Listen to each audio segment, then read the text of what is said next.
How's it going, everyone? I'm Frankie Cavone, I'm Doe Quimby. and we are Kinda Live, Kinda Livin. and this is the Mirth Films podcast, and We have a special guest, Michael Lashomb. Hello, friends.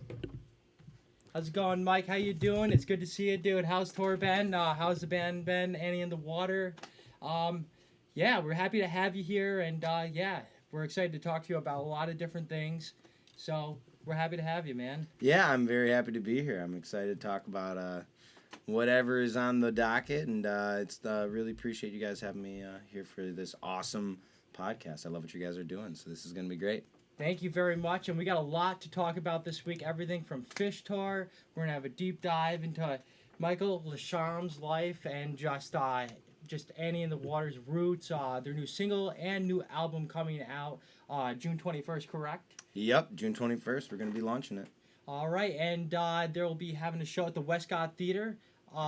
Make sure to have that date set down if you are in Central New York, Western New York area, or even just travel to go see these guys.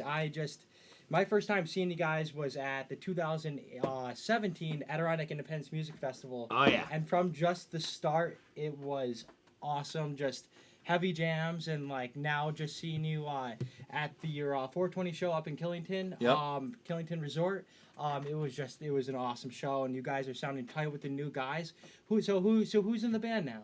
Yeah, so who we have playing with us right now on the drum kit is Ryan Trumbull, Awesome. who also plays from time to time with Lucid. He's Lucid's first drummer, actually.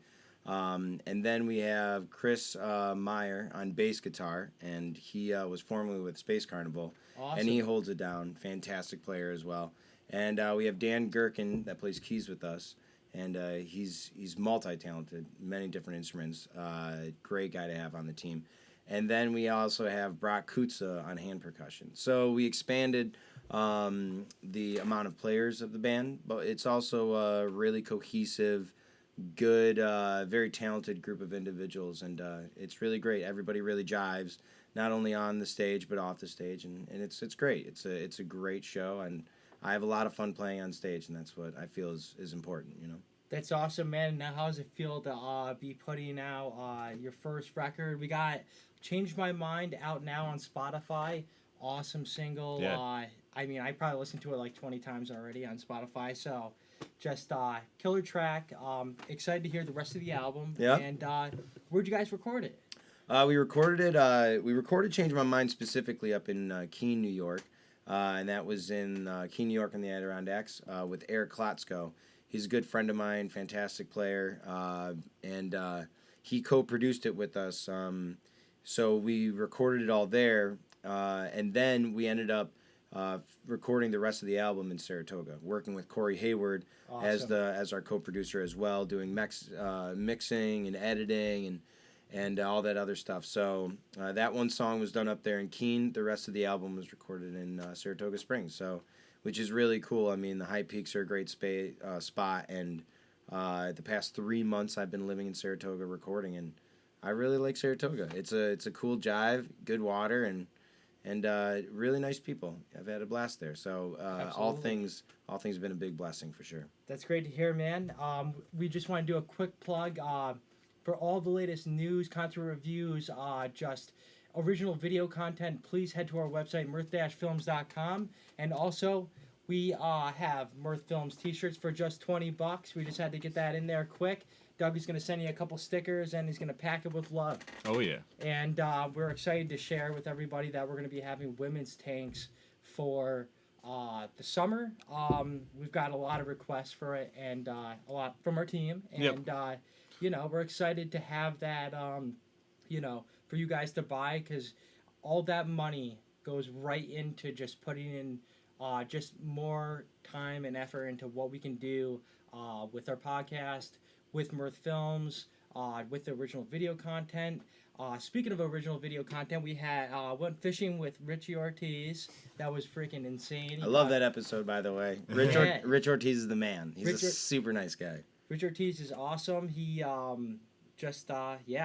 bass fisherman, caught 3 on the trek that he took me on, and was explaining to us some of his biggest milestones, and just meeting Ted Nugent, and just his roots with his family. He has 5 generations of musicians in his family. Oh, So wow. it's no surprise why Rich is so talented. If you don't know Rich or Ortiz, go check him out. Head to his website, richortiz.com, and check out the video on our YouTube channel. So yeah, we're excited just to have you, Mike, and talk about just So from my understanding, it was you and Brad from day one at the beginning, right? Yes, indeed. I'm actually sorry if I'm not looking up. I'm actually posting the link Good. so we can Good. get as many people on here. So Yeah, I'm yeah. doing that on Annie in the Water's page right now. And oh yeah, boom. Go So give awesome. Annie in the Water a like on Facebook, follow them on Instagram, and just make sure you subscribe to them on Spotify, so that way you have all their latest music. So Yeah, you're not gonna wanna miss let's it. hear about it. dude, you guys are great, by the way. Thank you for supporting music. So I want to Thank say you. thank you to Mirth Films for supporting music and doing this stuff. Awesome guys. What was that question one more time? So yeah, no, it's just so from my understanding, what you were telling me, 2013, you and Brad, how'd you and Brad meet each other? Yeah, so Brad and I met. Yeah, actually, no. Well, that was 2013 was when we really started getting into touring a lot. Okay. So we actually right off the bat we started traveling a bunch, but that was in 2007, the summer of 2007. Wow. Before that, Brad and I both played lacrosse in college. So I was playing at Siena College, and he was playing at Hobart.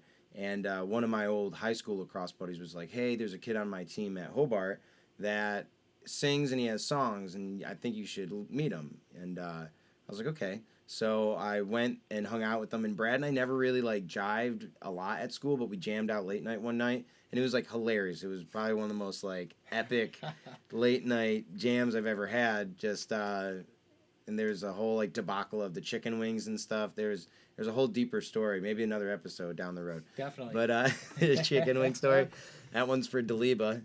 You're a great weirdo. So it was 2007. We got together, and the summer after that semester after we were done lacrosse, we recorded our first songs. Like just threw them together in a cottage on the St. Lawrence River, and the songs really took off when we were in college, like, and got thousands of plays.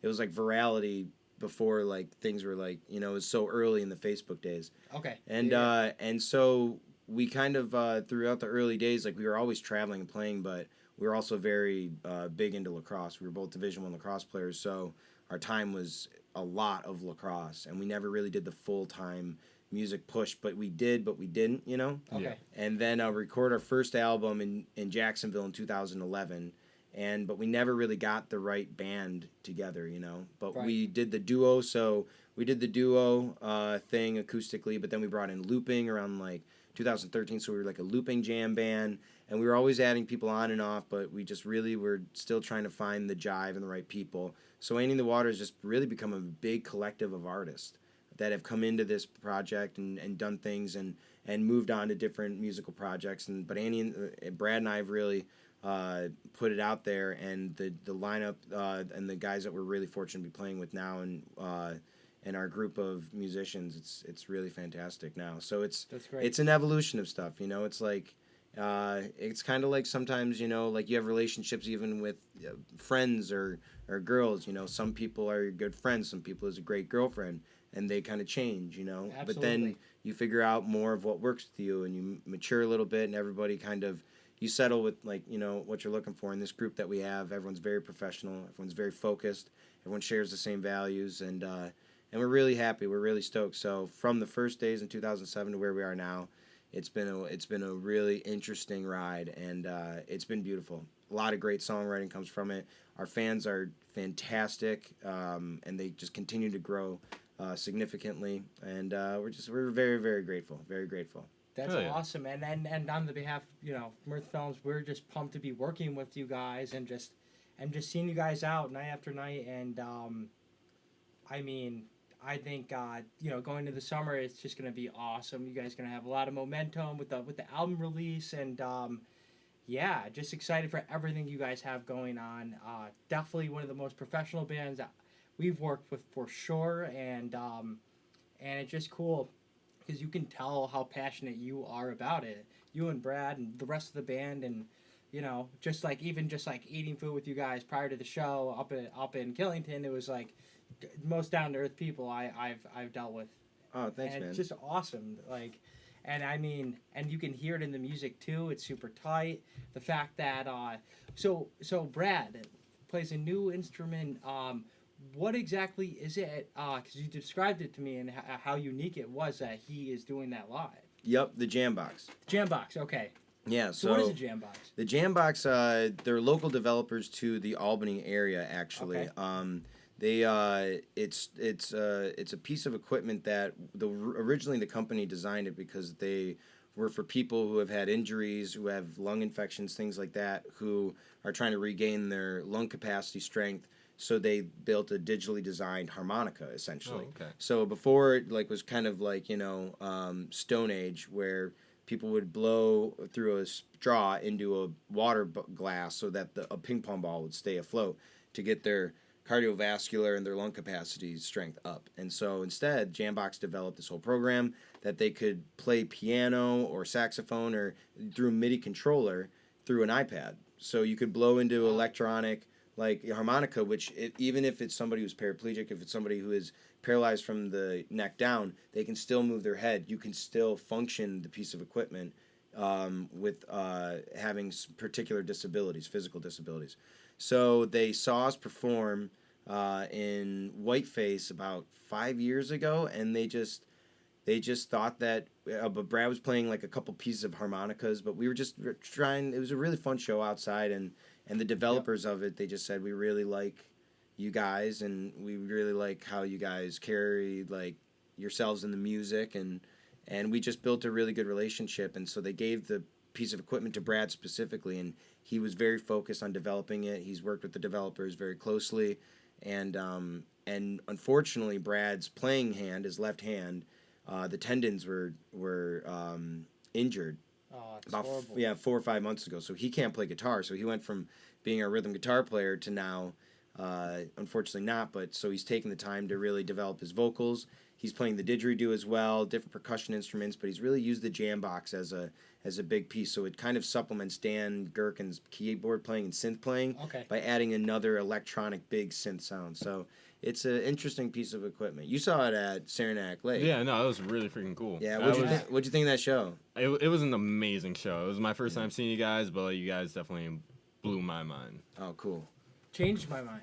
Yeah. Changed my mind. Yeah. I dig that. Yeah.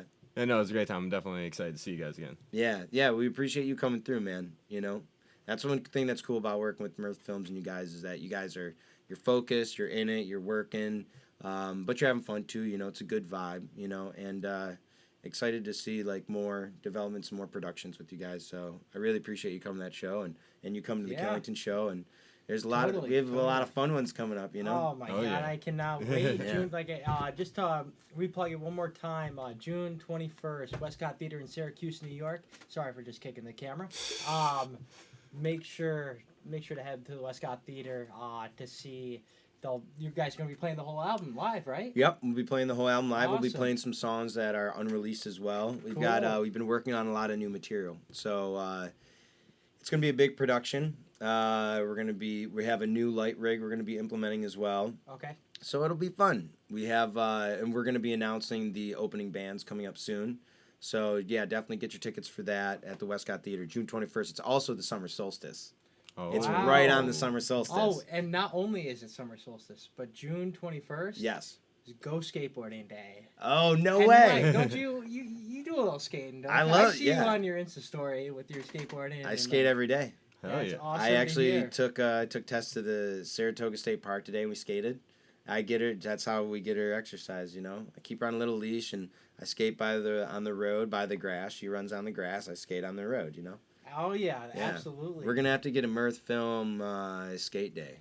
Oh, yeah, most definitely. Speaking of a Mirth Film Skate Day, we can actually, if you are free, what day is it? August 3rd. August 3rd, summer skateboarding competition at the Lake George Skate Plaza.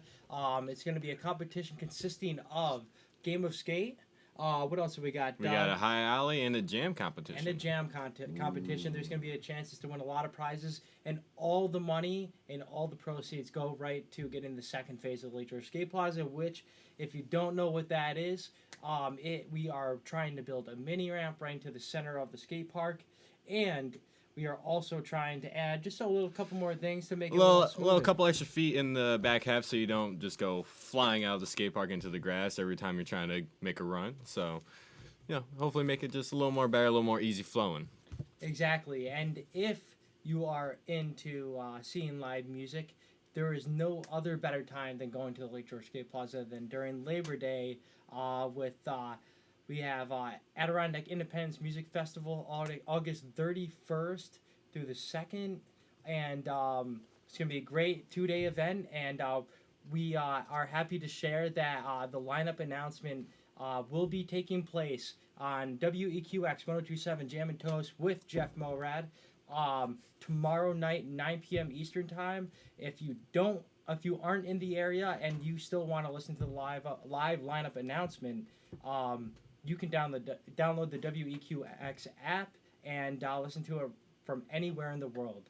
And we're excited. And Dave Emmon worked his tail off these past few years. I can't describe what it's like being in the hometown we grew up and combining just the love for just the music we listen to. Yeah. It's like an outer body experience down there at Charles Arwood Park. Yeah. It really is. It's like the second you walk into the gates, you're no longer in Lake George anymore. Nope. Yeah. We played the first one, and it really is a great festival. Labor Day weekend, Adirondack Independence Festival. Definitely get your tickets for that. It just coming from an artist standpoint too. I mean, there's a part of me that was super grateful to be playing there, but we had to play a show the first year we were there, and we had to leave and play an evening show at another festival in Vermont, actually. So I remember it being one of those festivals that I was like, I don't want to leave right now. There's different festivals that we've played at that you want to get your name into the mix and stuff. And there's also some festivals that we've gone to and played at that are like, oh man, we got to get out of here. It's weird, which happens. But at the same time, you got to give it up for all festival promoters. It's a lot of work. And, but yeah, the 80K festival was just I didn't want to leave. I just did not want to leave. And, we had Ben from Pigeons Playing Ping Pong sit in with us at Maggie's in Watertown and talked with him, and it's every one of the guys from the ground up, the smaller bands to the large bands that are headlining it. It's an anticipated festival. It's a festival that not only local acts but international acts are really looking forward to, and yeah, it should be a really, really good festival. I can't wait to hear about it. So just talking music still. New single. I think Change My Mind has a great backstory, and I actually gave you a call the day I left my job. So let's hear about just what the song's about. Yeah. And we got to talk about the day that you left your job too, because I want to hear about that. Sure. Yeah, I wrote that song. A few years ago. Well, the concept of the song was born a few years ago.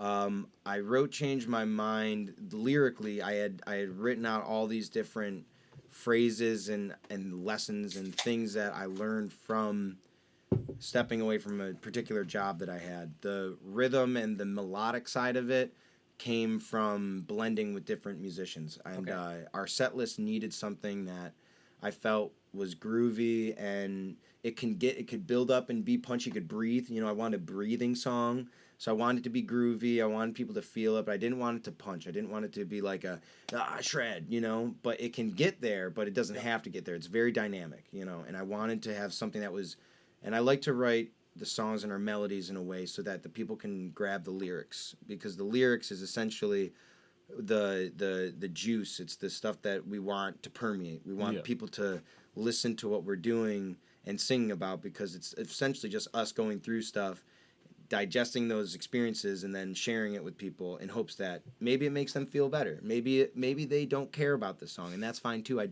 It's non-judgmental, and that's what's really cool about it, is where Annie and the Varders trying to build an atmosphere that's not trying to tell anybody how to live their life, but we're trying to use lessons that we've learned in our life to say, hey, like, we feel that this in our hearts might be a good thing. Right. So I was working at Time Warner Cable selling cable, and I was selling cable services to people in home, and it was, I mean, I'm grateful for the job. I'm not saying anything against the executives. Actually, the head of the department was like, he really liked me. We used to have great talks.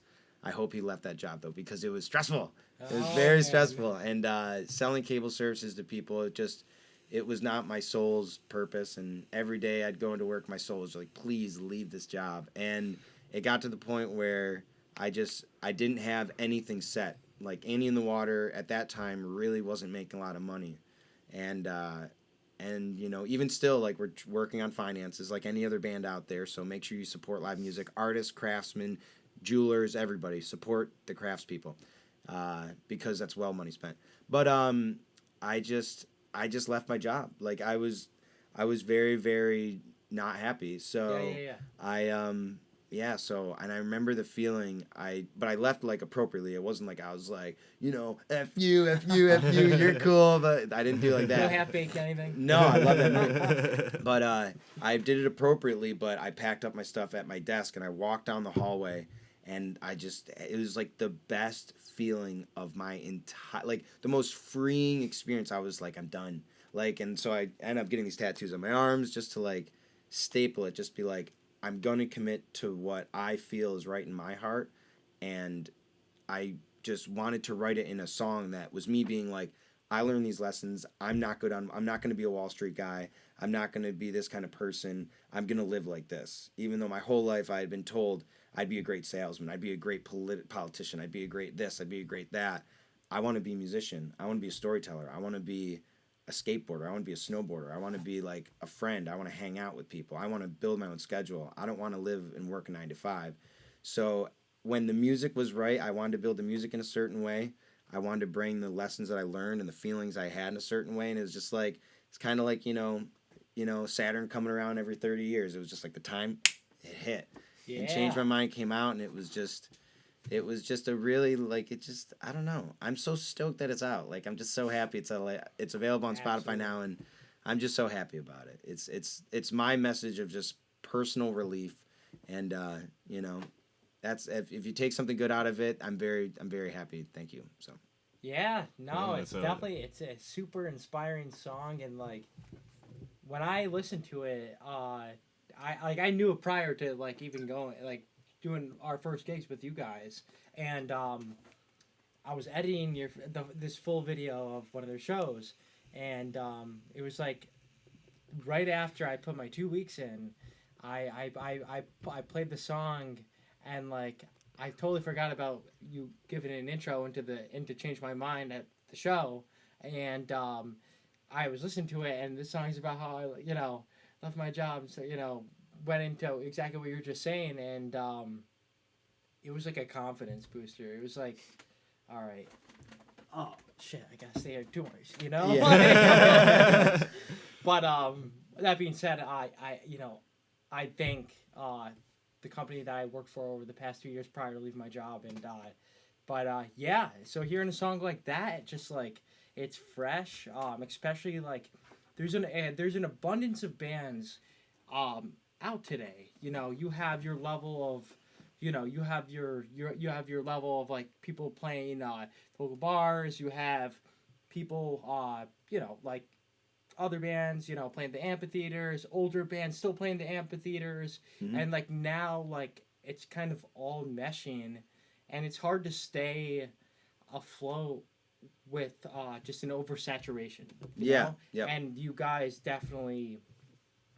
Your buoyancy factor is like up there, so you're good. You're floating. Yeah, thanks. It's good, man. It's awesome. We try to we take a lot of different influences. Like I just wrote Brad, because his fingers are hurt, had his guitar in a drop D, so we could only use 2 fingers.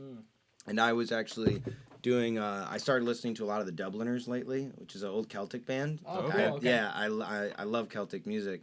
But I've like totally fallen in love with the deeper end. There's this one musician, Luke Kelly, who I love Levon Helm. He's one of my favorite musicians. And then I studied this guy Luke Kelly from the Dubliners in the 70s, and like I've totally fallen in love with this guy's spirit.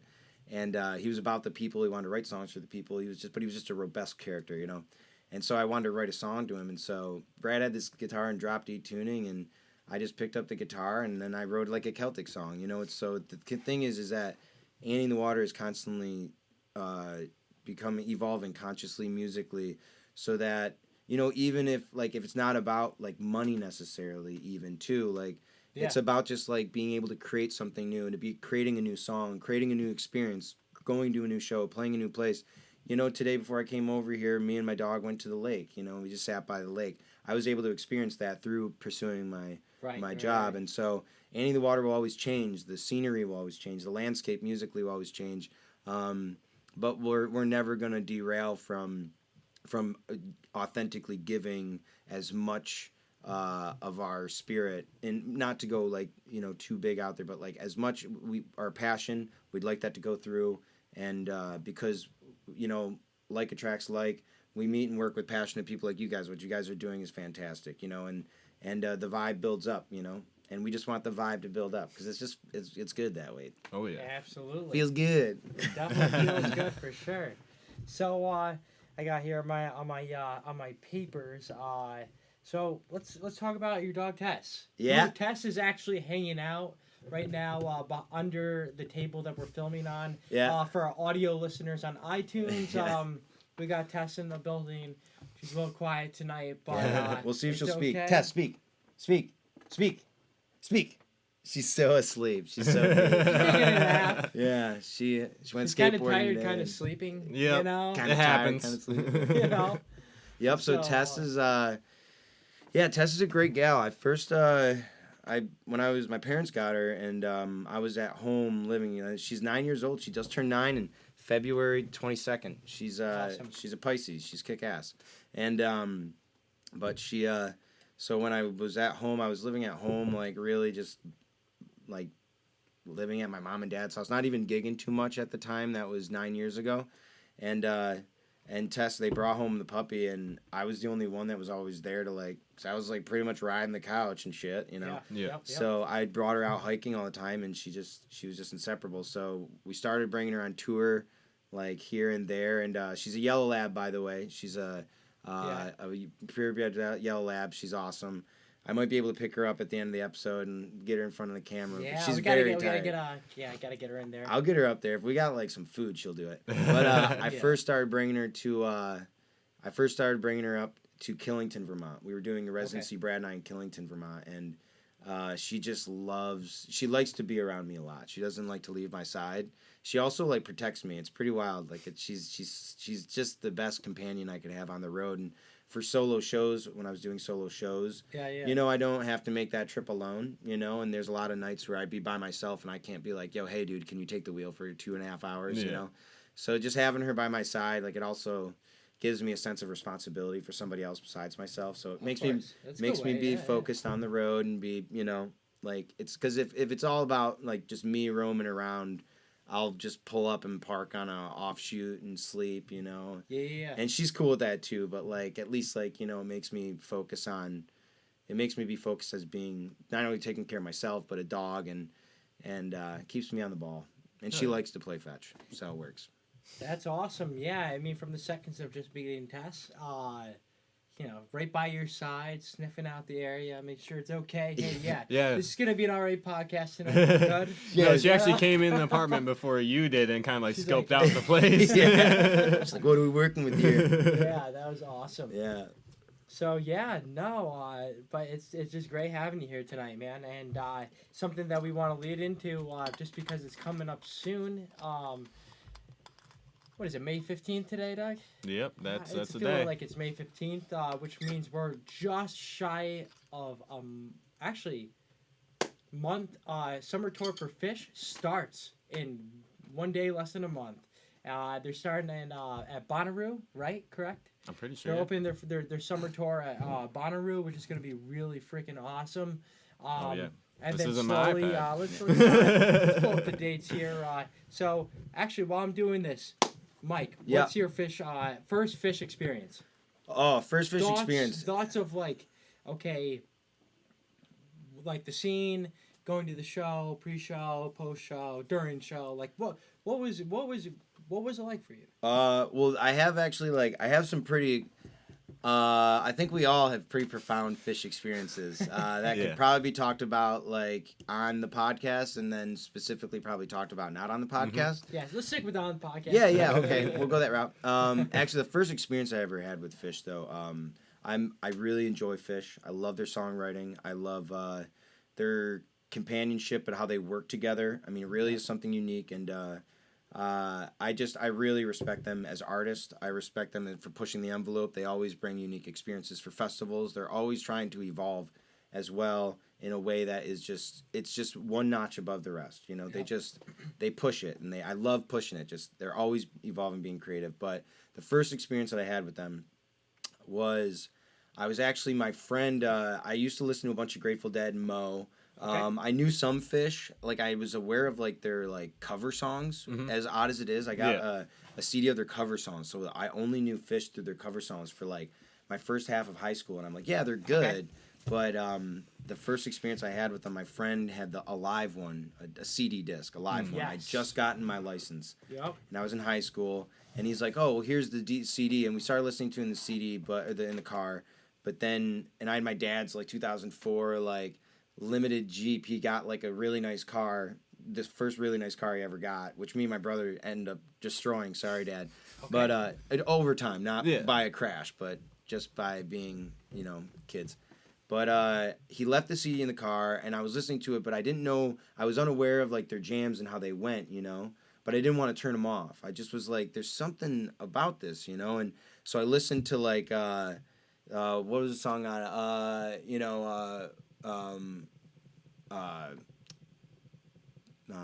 it's like, we got saxophone because we Simple. Yeah. Simple. Saxophones are great. Yeah, I'm sorry I did not have the name drop on that song, but I was caught on that song. And then Harry Hood, but I only listened to Simple. I was just listening to it over and over and over again. And then I would go to another song, but then Harry Hood was on it, and I personally think that version of Harry Hood is my favorite. But I remembered it was like a early summer night. I was driving by myself, and it went throughout the whole thing, and they bring you on such a roller coaster ride of do stuff and shredding, but then it got to the part where it goes to the major chords, and it drops down, and the sparkling's happening, and they're all playing together. Paige is doing a doony dana ding ding, and then playing the sprinkles, and then Trey's the doony dana ding ding ding, and then everyone's playing such this beautiful part, and it just raised and it peaked, and I was just in my car, and the first time a jam band had made me cry. I was sobbing, crying. I don't mean to make this like some super heady like hippie story of Phish. I was totally not on drugs. I was square as you could be. I can't say that for all shows, but for that particular moment, I was very much just very in tune, and it was just the most beautiful experience I've ever had listening to a jam band in my own space, completely by myself. It was a moment that that I'll remember to my deathbed. And the first time I saw Phish was Darien Lake, 2009, after they had come back. Because when I got way into them, that show is insane. By the way, gotta check it out. Check it out, dude. Let's hear about it. Yeah, it's insane. Darien Lake, 2009, Phish. The set list is like through the roof. They played new stuff. They played old stuff. I really love Wolfman's Brother. They dropped that, and I went absolutely ape. And that was just me and Brad, actually. And my mom bought a ticket. I was going to bring my little sister Maggie, and I told my mom, I was like, so I don't think she should probably go to this show. And she's like, well, what do you mean? I'm like, I don't think I should explain to you why she shouldn't go to the show. Yeah. And so, in a kind way. And then so Brad, the other member of my band, or Brad, that was when we were first starting, he was never like a real big jam band guy, and I'd been born and raised, I'd grown into it, so I brought him to Phish, and it was just this great bonding experience. We saw one of my friends from Cleveland, where I was born and raised there, and they just played such a rager set, and we weren't drunk, we weren't like we smoked a little grass, but like we were on the grass, and just like the vibe was so good, and everyone was just so happy and bouncing in other people, and like there was just it was very comfortable, and it was outside, and it was a beautiful night, and it was one of those things where I was like, I love Phish, and this only stamps it more. I went to the Lakeview 2 years ago with. You Yep. were there. Yeah, in Syracuse? Yeah. Yep, I had there was a girl at the time that I was spending the summer with, and she bought me the ticket. Oh, that's awesome. I was like, dude, you. So that was really great. But it was like her dad was there, his whole family. So it was like this really, really beautiful night too. The sun was setting, and right over the lake, and they played a Goji apparatus, and it was just like, boom, and it was a real special moment. And then seeing them when you were doing photography, in Albany Times Union. Yeah, so that show actually that I saw you got a print from me. You gave me that print. So my first experience, seeing Phish prior a bunch of times, slowly getting into concert photography. Phish has always been that was my bucket list show. Metallica is another one of mine, and luckily got to hit both of them within a month, which was cool. Both at the Times Union Center, both in my hometown, and it was just an outer body experience, and just to walk through quick. So basically, got approved to shoot the show, and they walk us up to the front. In between the front of the GA and the stage, there's a photography pit usually will be maybe like 5 to 7 to 8 feet wide. So I'm in there with a lot of people that I know personally. My favorite photographers are the ones that I get to shoot with all the time. And shout out to Boney Diego, Brian David Lasky, one of the best photographers out there, mainly because not only is his work awesome, but the guy goes to so many shows. I'm like, how I can't even keep up with how much Brian David Lasky does. He does. He shoots everything. He's amazing. Whole atmosphere of music. No, he's not. Very open-minded guy. And, he's like he takes the pictures, and it's he's like the Facebook picture photographer. He takes a picture for a musician, and then like, so and so changed their Facebook profile picture. And it's boom, BDL. Right great there. dude, and you guys shoot great too. Thanks, Thank you. Yeah, and that's a great thing is when you for example, being in the pit like that, it's like you see each other from other outlets so much, you all become friends, and it's a whole connection and just group of people that you can go back to for advice, contacts and everything like that. And but being up at that show that you were at up in Phish's recent fall tour. Fall tour opener in Albany, New York at the TU Center. Down there for crowd control into a Type 2 Chuck Torture, which is freaking awesome. Just literally, I could touch you. It was just so much fun. But to go back to your show, Dad, the Darien Performing Arts Center in August of 2019. I'm just looking at the set list, and holy crap, it's insane. Let's just go over it. It's so insane. So set went over, sample in a jar. Oh. Into dinner in a movie. Dude, I love that from the Live at Brooklyn DVD. Dinner in a movie? Let's go out to dinner and get a movie. Yeah, so I was like, whoa, okay. That's awesome. Wolfman's, like you were just talking about. Dude, when that was my... Which was really cool. My friend got a knife. Yep. Possum, Farmhouse, Yep. Which actually is Frankie's favorite song, Farmhouse. Trey Anastasio definitely asked us what he thinks of the masterpiece Farmhouse. Farmhouse? We all have our opinions, but what do you think? I think it's a beautiful song. I think there's a whole nother side to Trey's composition style that I actually really love. Trey does a lot of different orchestral pieces, actually. Okay.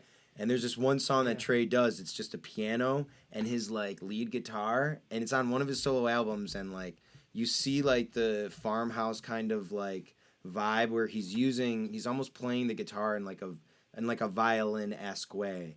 And I think Farmhouse it's palatable. It brought a lot of people into Phish that wouldn't normally. And I personally think that there's the whole thing of it's a cheesy song. I think any song, any piece of music that brings people together and that and gets people excited is something that should be celebrated. And that's why I love Dave Matthews. I'm in the jam band scene and I love Dave Matthews. So you can't not, especially from the Saratoga area. Somebody had to say, I just had to say it. I had to say it. He's amazing. we all have our war stories from seeing Dave. Yeah. And Crowd is one thing. Dave Matthews as a performer and songwriter is another. yes. Yeah. Yes. I mean, I know my first Phish song wasn't Farmhouse. It was actually Gin and Juice that I ripped off LimeWire, just like every. Oh yeah. And just trying to figure out, this is really Trey. Like, oh, this is really good. Like, oh, we. And what was it? we got The Rick Cheers Gold. theme? That was The another Cheers one. theme, yeah. So, that's what you get for stealing music off That's so funny. LimeWire. Pay for Spotify at least. So, but let's just go back to the set list here. Farmhouse Sugar Shack. Yep. Brian and Robert. That's a rarity. Yep. Bowie. They had the For- Bowie. I was stoked about Bowie. Yep. Bathtub Gin. How High the Moon. I don't even know that song. Susie Greenbird's one of my personal favorites. Oh, But I mean, that's a great and- song. I mean, dude, it was Silence in the Morning, Sparkle, Run Like an Antelope was unbelievable. Into Susie Greenberg, which I love. Into Fluffhead. So Oh. it was stupid. Like the vibe was absolute. And then they played Joy for the encore. And I remember It's that a because beautiful Joy that number. was at the time 2009 one of their newer songs. Okay. And it was just like, I want you to be happy. And like the vibe was just like so through the roof, man. Like you could just cut it like a butter, dude. Yeah. And it was just like when they played that, it was just like everyone was first so stoked. They go out of that in the first tube to end it, and it was just people were just like, and then there was a woman and her husband selling burritos for $5 out of a cooler. And Brad and I had $10. We had no money, and we're like, burritos. And I had Oh. first tube ender with that Some lot food. banger great lot food. Mm. They were like the ones that were there like to go see Phish sober and then make enough money and then go back in their like car with their like children that they took care of really well. Like you could tell they were good people. I was like, I'll buy food from you. Like there's some people that, don't get me wrong, hustle. I'm all about the hustle, but there's some people you're like, Yeah. I'm not gonna buy like triple fried Oreos at this like questionable fryer stand. It's not my not my jive. Yeah. Let's see your food license quick. Yeah. But that one at Times Union, the second night Times Union, that was the last time they were in this area. Mhm. So that's why I'm really pretty stoked about them coming back to SPAC this year too. Which Yes. you don't mind me doing a little drop, do you? Let's hear it. So today, Annie in the Water just booked a pre-show at Nanola for July 2nd of Phish at SPAC. Oh, that's Awesome. awesome. Yep. If you don't know, Nanola is an awesome venue. Literally, like, what, a mile and a half from SPAC? Yeah, south of SPAC by about 2 miles, 3 2 miles. miles. Not far. Take an Uber, especially if you're drinking Yeah. or just under the influence, and go see some Annie in the Water and get yourself amped up for Yep. some of the P-Fish. And then the next day is Heavy Pets. So we Wow. do the 2nd July at Nanola in Malta before the Phish show, and then the 3rd is going to be Heavy Pets coming through Awesome. before the Phish show. So it's going to be a great lineup at Nanola. How are And, the Heavy Pets? I never heard of them before. Yeah, I'm super I stoked. mean, I've heard of them, but I've never really listened to them before. Dude, Heavy Pets are crazy. I saw them open for Giant Panda Gorilla Dub Squad in Buffalo, New York. Awesome. I went on a random trip. We were down in Rochester to play a show, and a promoter picked me and Brad up. When we were hanging out with one promoter, another promoter came and met us at this bar and was like, "You guys want to go to Buffalo? I'm going to Giant Panda." And we're like, "Okay." We just been in the car for like 6 hours. So we go down to Buffalo, and Heavy Pets opened for Giant Panda, and Heavy Pets that night like crushed it. And I was like really turned on to Heavy Pets. They shred triumphantly. That's Hell yeah. awesome. We have to go check them out soon then. Oh, yeah. July 3rd. July 3rd. So Yeah. that run at SPAC is going to be sweet, man. That is going to be sweet, and we're going to start from the top here. Phish Summer Tour, starting June 11th and 12th in St. Louis, Missouri. Then we got June 14th, my birthday. Definitely not making that show. Bonnaroo, and they'll also be playing June 16th there, and then June 18th they're heading up to the Budweiser stage in Toronto, Ontario, which me and our buddy Jake will be heading over there to go see our first international Phish show, even though it's not that far. Yeah. I mean, Toronto's like 8 hours. from Well, it's here. still a drive. It's a farther than New drive. York City.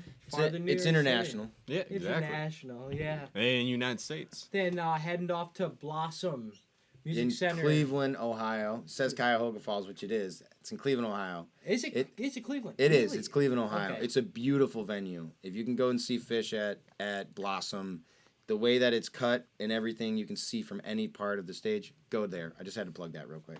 Absolutely. I mean, just from the past couple sets of that they've played there, just mind-blowing. Then heading to Charlotte, PNC Music Pavilion.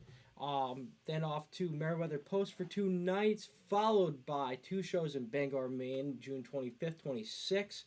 And then a quick run, 3-day run, June 28th to the 30th at the BB&T Pavilion in Camden.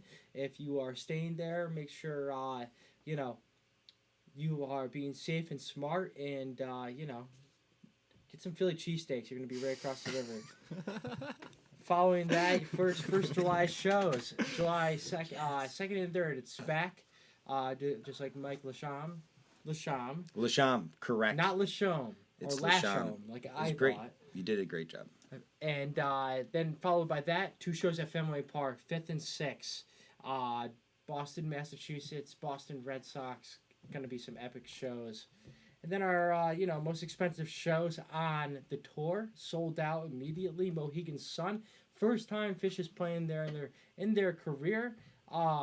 July 9th and 10th. If you can get a ticket for that, put your finger in the air. Maybe you'll get a good deal. Miracle. Then they're going to head over to West Coast, Miracle, Alpine bro. Valley for 3 nights, 12th through the 14th, followed by a 3-night run at Dick's. If you're not going to be in the West Coast, definitely head to ADK Fest because, we'll all be wishing we were at Dick's for that. Yep. I mean, who doesn't, though? But, definitely has an impact. And, we're there being where you guys are now, what were your influences, college times, really getting past that point of, playing lacrosse? What were you inspired by? What were you listening to, which kind of panned out into what you're doing now? Yeah. Well, just like I was saying, when I had first heard that Harry Hood, Phish's Harry Hood in the car, that was kind of the first time I actually ever felt inspired that I was actually going to be a musician. Was I was 12 years old listening to "Damn It" on the radio by Blink-182. I had this flash that I was supposed to play music in front of people. Yeah. I didn't know how or what. I didn't know how to play an instrument. I just felt like it was that was the thing that was that's it, go do that. And I was like, what are you talking about? But when I heard and I had played punk, I had played punk bands when I was in college. I was doing a lot of blues and jazz ensembles. I was kind of like the grunt dude. I was just kind of put wherever I needed to go. Yeah. I wrote a bunch of songs, but I always wanted the band to do well. So I had bands when I started a band in 8th grade, then I had a band in high school, then I went to college, and in between lacrosse, I would take music, but I couldn't dig into it as much as I wanted to. But at the time, I was listening to all sorts of stuff. When I was in college, I did my paper, my wrap up paper for the semester on Bela Fleck and the Flecktones. I love Bela Fleck and the Flecktones. Yeah. And but so I have a lot of experience with punk and ska, and I actually love Metallica as well. Their S&M DVD when they play Master Puppets on that, it's unbelievable. So, but I was a lot of hardcore. I used to listen to hardcore, and so when I fused out of high school and got into college, I got into a lot. I got into Grateful Dead a bunch. I got into a lot more jam band stuff, but I got into more compositional stuff and jazz stuff, and just different styles of music that were a little foreign to me. I got into a lot of electronica stuff. I love electronica stuff. I got into Phoenix. I got into the Flaming Lips. I loved the Flaming Lips a lot. Sick. Yep. Yeah. So, but yeah, it was a lot of. But so I always wanted to play jam band music, and it's interesting because Brad, who's kind of the counterpoint writer in our band, everybody else who writes in our band right now they're all writers too. But Brad and I, have always written songs. His musical background is completely different from mine. So really? He was a singer-songwriter stuff. He learned how to sing by singing in sync because his sister liked it, and then he loved Garth Brooks. Garth Brooks was his favorite when he was a kid, and Garth Brooks is an amazing artist. So, but Brad was a lot of 311, a lot of a lot of kind of low key, kind of like slightly stupid style stuff, which is still really great, and I love them too. But he kind of came up with a lot of Guster, Okay. Guster influences and a little bit of Dispatch and stuff. And I love Dispatch too. So he brought the singer songwriter stuff.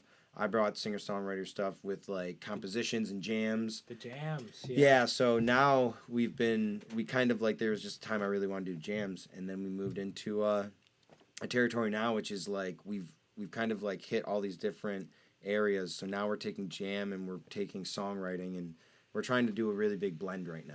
That's so awesome. it's a transformational stage of it, but jam scene was a very, very big important part of it, and now I've noticed that we're using the jam community that we very much love to also try and incorporate different other stuff, and everyone's been very gracious and kind to us and giving us the space to try songs that are hip hop driven or funk driven or groove driven or maybe like more like kind of mainstream driven, even, just singer songwriter stuff. So Gotcha. it's really great. We have a great fan base, and our style is ever evolving, but I definitely have different influences as compared to Brad and other guys in the band, vice versa. Hey, it makes for a good mesh, good Yep. balance, and it probably I'd say it keeps it you're right. fresh. Yes. Yeah. Couldn't put it better. Yeah, because Dan Gherkin on keys, he brings an extremely eclectic repertoire. Like, he plays with the band Timbre Coup from time to time too. They're extremely methodical. They're fantastic. So he brings a lot of compositional influence. Then you have Chris Meyer on the bass, and he's just so funky, dude. And his style is anywhere from like R&B to like Motown and That's awesome. and old school funk, and then you got Rippy, who he brings like even hip hop influences, mainstream kind of beats to like really methodical, pragmatic beats. And then Brock, who's my homie, he like, they're all my homie, but he's like, we call him Swamp Man because he's just a different breed. Yeah. I like to say life is like a box of brocklets. You never know what you're gonna get. And he loves like Tedeschi trucks, so he brings that really soulful Southern rock vibe. So we really have a lot of different components, but the thing is, everyone kind of brings their 10 cents, and we make a lot more. Then we have a lot more abundance, if you will, of not only time, energy, and influences, but like sound and sonic stuff. So it's Totally. fun. Yeah, no, that's cool, man. And so I'm just trying to think what else here. Wait, we got news topics? Because I have a whole We got bunch some of news topics. I have some the pointers to news talk tonight, yeah. about.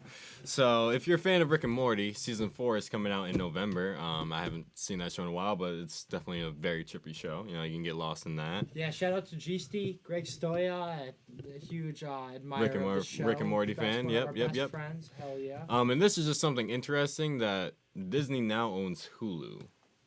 I don't know. It's crazy. It's weird, right? I don't think it's weird. I just think it's just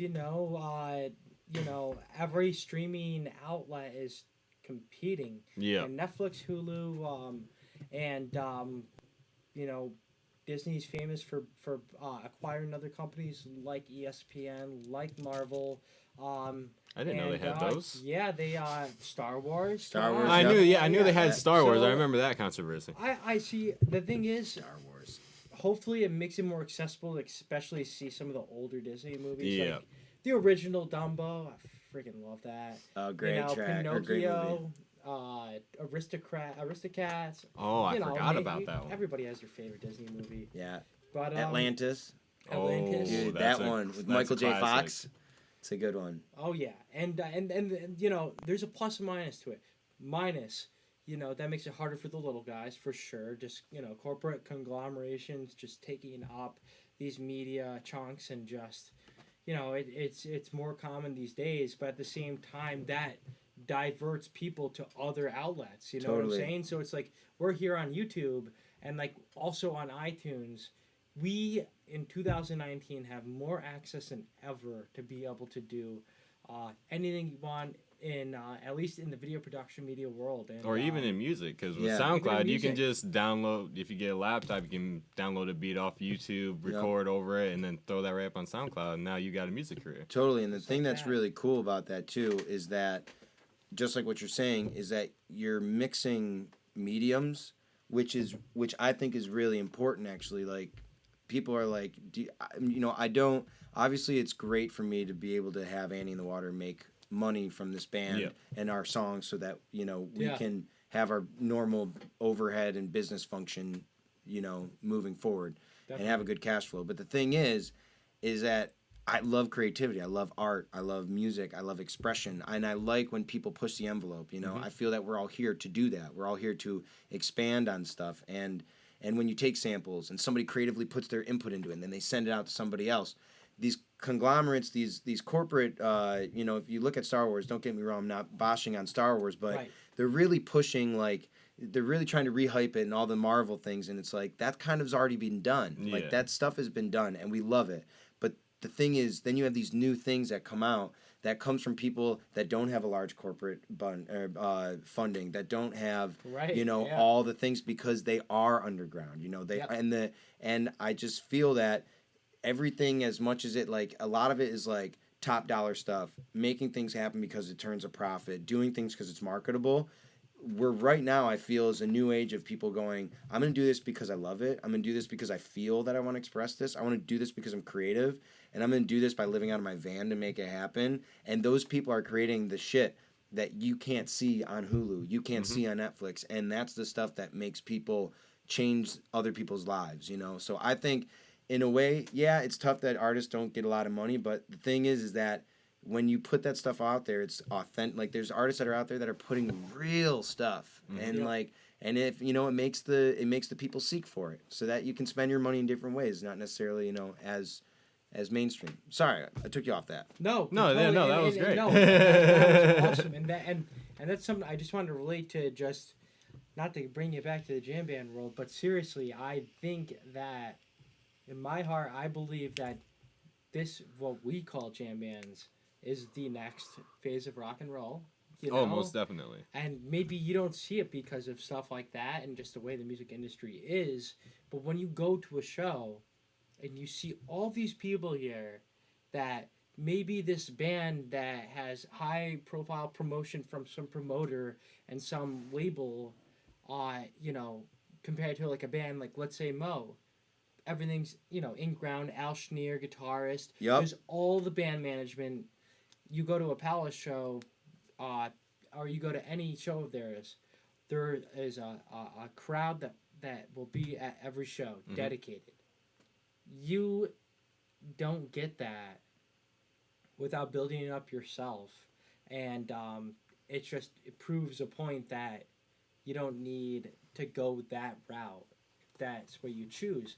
And another great example, hip-hop artist Chance the Rapper. Yep. Come on. Yeah, he releases all of his music for free and is making money off his merch and doing his tour, which is amazing. Yeah, how long was that China Cab Rider that night? For whatever, sure. For sure. So it's there's alternatives. And, if there is a plus to it, I really hope that maybe Disney can just get some more access to display their stuff on Hulu, and hopefully the price doesn't go up, because that would suck. Yeah, right hopefully now, not. I think I just use your account. So, there you go. I'm sorry if it goes up. More Mirth films then. Yeah, more Mirth. More Mirth. Give me more Mirth. More Mirth. Exactly. And but yeah, what else we got going on this week, Doug? Really interesting. I was not expecting to see this. San Francisco is banning facial recognition software for any the police departments and authorities. So you can't just have cameras all around the city with facial recognition software to try to pinpoint people. They're completely banning that, and I think that's amazing, especially with the future we're kind of rolling into. This is kind of something that we really don't have too much privacy. So it's getting out there and just they're watching you. So it's this is cool. So in San Francisco, you're not being monitored all the time. So totally. They're going to have to come and see me. Yeah. Have a cup of coffee with me. Have a call with them. Instead of anytime you guys are in San Francisco for a show, they got to go now. Yeah. Oh, yeah. More looking at, their little freaky-dinky screens and, I think that's good, though. I think it's nice when people can... also, I think there's also an element of people feeling more comfortable. Yeah. There's an extent where we've kind of all gotten to this point where we're we know that we're being monitored. And it's kind of an odd thing, you know. And we're on camera right now and being on social media, so it's kind of ironic I'm saying that right now. But Yeah. But I We're think forcing now. yeah, so. but I think there's a Yeah. taste to all things, you know what I mean? Just Totally. like being, you know, like knowing the right moment to ask a girl out for a cup of coffee. You know what I mean? Yes. Like it's like, Yep. you know, I can understand there are pros and cons to all things, and I think that there can be, and with that, you know, taping it down a little bit. Like maybe you don't have to be so intrusive, and then you know maybe the people won't react so aggressively. Yeah. So Yeah. there might be, you know what? Let's knock on wood. That is a lovely positive effect. Yes. Yep. So they're the first one. Hopefully, other cities follow suit. Yeah. And then, Good topic. Good topic. thank you. Yeah. So, completely unrelated, Hershey chocolate bars are gonna have emojis on them soon. They're debuting them this summer instead of just like the Hershey's logo on each of the individual pieces. It's gonna be different emojis. Well, to be honest, I don't like Hershey's at all, so even more of a reason not to eat them. There's some people that jive off Hershey's. Yeah. Other than the symphony bars, those are like okay. Those are pretty that's good. The creme de la creme. Or you know, whatchamacallit. Those are Dude, fantastic. whatchamacallits are crazy good. You Yes. might want to just turn yourself on that. you know, dude, whatchamacallits is mad good. And it actually, my family went down. Funny story is my mom loves to get the whole family together. I've come from a big Irish family, so it's always very traditional. Not, you know, there's kids like myself that have kind of broken the mold a little bit. That now my parents have to be like, okay, we'll be a little looser now. Yeah. I still love them to death. I love you, Mom and Dad. But we went and did a thing down at Hershey, Pennsylvania. She found a farmhouse from the 1700s, Really? late Wow. 1700s. Yeah, this stuff was OG. And she found the house outside of Hershey, Pennsylvania. We had this whole thing like, oh, we'll do that, and then we'll go to like the chocolate factory. And like, we never left this house. We just straight chilled and grilled and like testing. The whole dogs were all there and everything. And I just thought it was so funny because like you could almost like see the factory, and we're just like, Yeah. nah, dude, we're just gonna chill here. It was Easter 2016. It was a good Wow, time. Good year. But I never went to the factory. But I think there's like a lot of cool stuff to do there. There is. I went there one time when I was actually moving across to Las Vegas. We decided to drive the entire way, so I wanted to stop and see what Hershey, Pennsylvania was all about. The town smells like chocolate.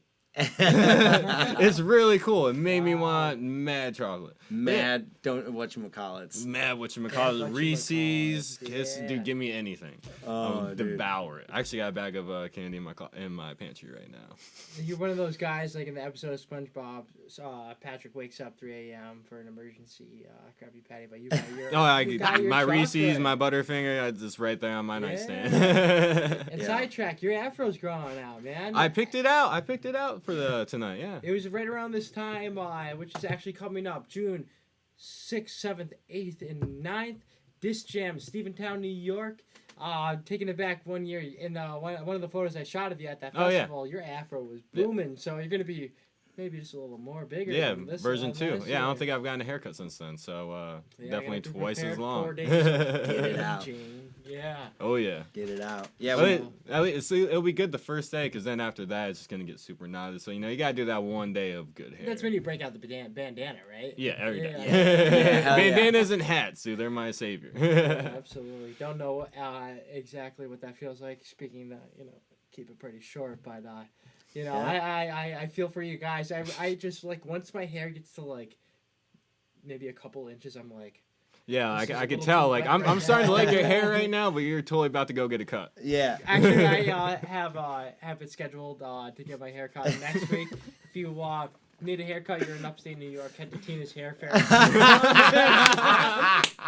My mom's hair salon, right in the center of Lake George Village. Tina, can you hook that up? Hook it up. I want some ponytails in there and stuff. Wait, no, what is that? Like little braids. Can Tina French braids? Can Tina Yeah. braid? I don't know. She probably can do it all. Probably. But I'd assume. let's get Yeah. the braids. Why not? So That's hilarious. yeah. So great what else we plug. got, man? All right, I got this one last one because Deanna actually brought this up to me that Ariana is getting sued by the paparazzi for like posting a picture that they took of her, which is, yeah, that's how I thought about it. So it was apparently last year, this guy Robert Barba, he's a photographer. He got Ariana Grande coming out of this building, and she was holding this bag, and it said Sweetener on it. And later on that year, she dropped her album called Sweetener, and she used the photos that he took and put it on her Instagram to like kind of like, hey, as a the album. promotional piece. Yeah, pretty much. Did they get credit? Did he like put the No. So yeah, there was no. The caption just said "Happy Sweetener Day." Okay. So then apparently now she's getting sued, and this is the quote from the lawsuit that Grande infringed Barbara's copyright in the photographs by reproducing and publicly displaying the photographs on the Instagram page. Grande is not and has never been licensed or otherwise authorized to reproduce, publicly display, distribute, and or use the photographs. Now, this seems weird to me. Like I kind of understand from the photography standpoint, like you take the photo, like that's your photo, that's your property. But like if you're getting a photo taken of yourself, like I kind of feel like, wouldn't you have some right to that photo, seeing as how like you are the piece of it? So I was kind of wondering like what your thoughts on that was. So no, I kind of sit in the middle here because if I was an artist or somebody took a photo of me, I would probably feel entitled to be able to use that photo as I want because you, as a photographer, took the photo of me. And I don't know what you're doing with the photo, but if you're using it to promote your website, your business, then that gives me equal right to use it for what I want to do. And, being a photographer, I definitely would be upset if somebody was using my photo without prior knowledge. Especially, and it also depends though. If you're already working with the artist, that's a different story. Like It's a completely different story. Every time we've worked with Formula 5, like one of the photos I shot at their Palace show became the live album for Spotify. Yeah. I wasn't expecting them to put my watermark and tag me and whatever their album release was, because the thing is, it's not about me. It's about the band. Mm-hmm. Focus on that. And that's where I find a little problem today with a lot of entitlement. Just, if you're shooting, this is a little different, but if you're shooting a photo per diem or the person knows you're doing it, give them the access, Yep. and then they can tell word of mouth. And but if it's something like this with the paparazzi taking a photo, they're like That's a tough. they're the cockroaches of photography. Yeah. And I don't mean to hate on that, but if, for example, like Trey or like David Grohl or somebody, out walking with their family, I would feel like the biggest asshole if I was to just take a picture of them randomly. Staking it out. You can just like fangirl over somebody, Yeah, and that's, totally. And that's just something you gotta know as a photographer. If anything, I don't know. It's kind of a hard decision. How would you, as an artist? How would you feel? I actually I've had experience with particular photographers actually. When we started getting more popular, at some points we had certain artists come up to us, and honestly, I think it's actually there. As long as the communication is there, then that's an important thing. I personally have had photographers take pictures of us. Anytime I post anything of me personally or Annie in the Water, the source of it gets tagged and recognized. Mm-hmm. There's some that I won't find. Like it'll just come to me. Somebody will send me a picture, and I won't know where that's from. And I've done that in the past. I've still posted it up, but I haven't known where the source came from. But when I find out, I definitely post it up. But yeah, if you're taking a picture of somebody, at least and then you want them to use it, I would feel that you would a protocol would be like, hey, I took this picture of you. As long as the communication's there, is you can buy it, because if they're looking to make money off of it, they can buy it or offer to have them buy it or something. But when it comes to the profile that they're at, I can't speak for having literally anytime I walk outside, people are around the corner waiting to take a picture of me. I feel that if somebody's doing that, and that it's kind of well, if you're gonna take a picture of me without my knowledge, I'm gonna, and she says, I'm gonna post a picture without your knowledge of the picture that you took of me when I didn't confirm that you could, it just, there's some communication that needs to happen that could have happened there maybe, but she probably doesn't have the time for that. Yeah. But the thing is that I feel like there's an etiquette with all things, you know what I mean? I feel like there's certain things, especially with photography, you should be aware that if you're going to take pictures of somebody when they're not asking you to take pictures of them, you should and of their personal life, and you should probably be aware of the response that The might consequence have. from it, Yeah. You're taking a picture of somebody's personal Definitely. life when somebody's not asking you to do that. So it's a touchy ground. Touchy Yeah. ground. Oh, for sure. For sure. And now getting into just talking. We've been talking for almost over an hour now. Just to get things wrapped up here. What's everybody been listening to? Let's start with you, Doug. Today, I had in the record player Supertramp, Breakfast in America, and Nice. the killer album. Thank you, Mom, for hooking that up. I definitely would have You never happy. even thought about ever listening to Supertramp, but after playing even just the first song, I was like, oh, I've heard of half of these songs and they're all really good. So that's been that's what I've been listening to, and for podcasts. Probably Joe Rogan. I can't remember exactly what episode I shout out to listened Joe to. Rogan. Yeah. Joe But Rogan got it down, that's a staple, Thank He's you, a Joe. godfather. Yeah, thanks, Joe. And what about you, Mike? What have you been listening to music-wise? Yeah, Just I in like general. Lord Huron.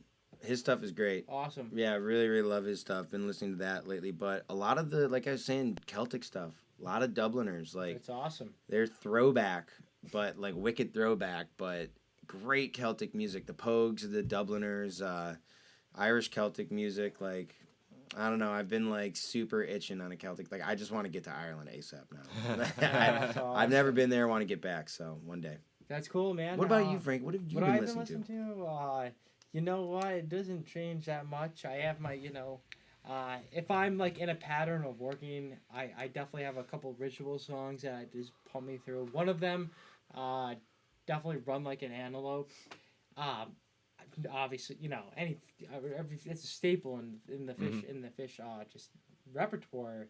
But I always thought 46 Days was one of my favorite songs, and then just after going to the New Year's show with you and Jake, it was wow, just the energy of that song and just ups and downs of the song, just I don't know, it makes me so happy. But just to switch things off, the P Phish, Spafford. I've been listening to a lot of Spafford. Those guys rip. Dude, they shred. At Jersey, his name's Jersey Moss. Jeremy Moss, guitarist. I mean, he I don't know. He plays so goddamn fast, and He does.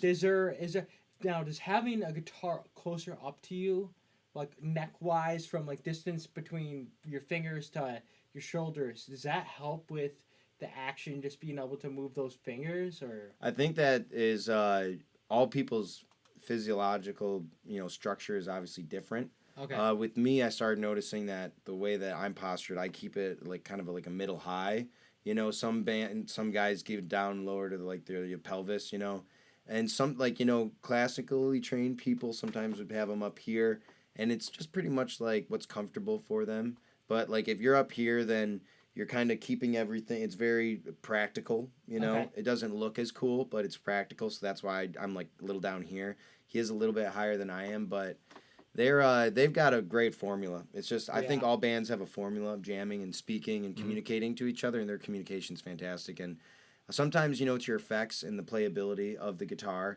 Some have lower action, so you can just run up and down the fretboard. Yeah. Not to take anything away from his talents, he's Of course, very, very yeah. talented, but it's all preference. It's all preference. You know what I mean? For sure. Yeah, no, I feel ya. And but for this show wrap up, we are actually going to be playing Annie and the Water's new single, Change My Mind, now on Spotify. So this has been great, Mike. Yeah. We got to do this again. Yeah. Especially, we're going to be on the road with you guys. dude, thanks for coming and, on, man. maybe definitely. we'll do some satellite, especially around the time of your album release or something. We'll figure something out. It's going to be Absolutely, a man. busy summer for all of us, but Yeah. we'll be crossing paths more than once or twice. Yeah. For sure. And keep on looking out for Mirth Film stuff and all their podcasts and everything. Annie and the Water's excited to have you guys on the road with us, man. I had a blast, man. Thank you guys so much for having me here. Absolutely, and we're just also excited. This is our 10th episode of the Kinda Livin podcast. It's evolved. Yep. For sure. Went from our first headquarters at Regency Park North in Queensbury, New York, in our apartment complex, just on the couch, which is to the left of us right here, and to the right of you. And Yeah, it's been really cool. Just the feeling of talking to a camera like this, it's awkward. It's not natural at first, and then you know, you lose. Get a little loosey goosey. Yeah. Loosey goosey. Now the goose is loose. So freaking, we're so excited that we have people like you watching this, and we know we said we were going to do a giveaway this podcast, but this is our free giveaway this week, Michael Lashomb. Hey, But cool. next week, just stay tuned because we're going to be giving away a Holly Bowling live album and a t-shirt. And also, just to plug it one more time, follow, like, subscribe to us on all of the platforms that we can keep this thing going. Check us out on iTunes. Mirth-films.com for all the latest news, concert reviews, original video content. Got the new Richie Ortiz live video out now. As of today, go check it out on Facebook or YouTube. And then we also have the Mirth Films t-shirts right here or right there. And you can get that for just $20 on our Etsy store. And Get some stickers. got some women's tanks coming. We'll have women tanks coming soon. Yeah. Yeah, we're designing those right now. Make sure they're gonna be perfect. So you'll be seeing those soon. Got a lot of variety coming. And June 21st, Westcott Theater, Syracuse, New York, Annie and the Water album release party. Make sure to be there. Stay tuned for the band for the opener. And, Openers will be announced soon. Yep. Openers announced soon. And thank you for tuning in. Let's get that track set up, Doug. It's fine. All right, here we go. Thank you very much, guys, for tuning in. This has been the Kinda Live, Kinda Livin' podcast with Doug Quimby and Mike Lashomb. Oh yeah, Thank you, thank you guys. so much.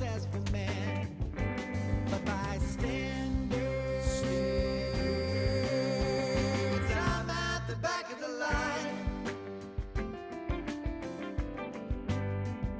I could have ignored all the omens that were calling me. I could have never learned to read the signs.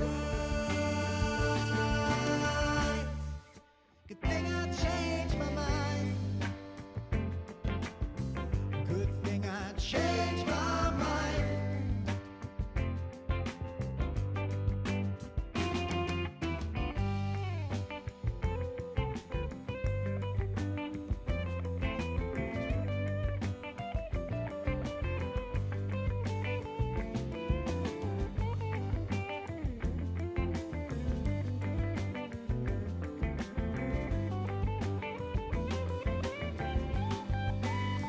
Never been down Wall Street, I'd rather see Spain.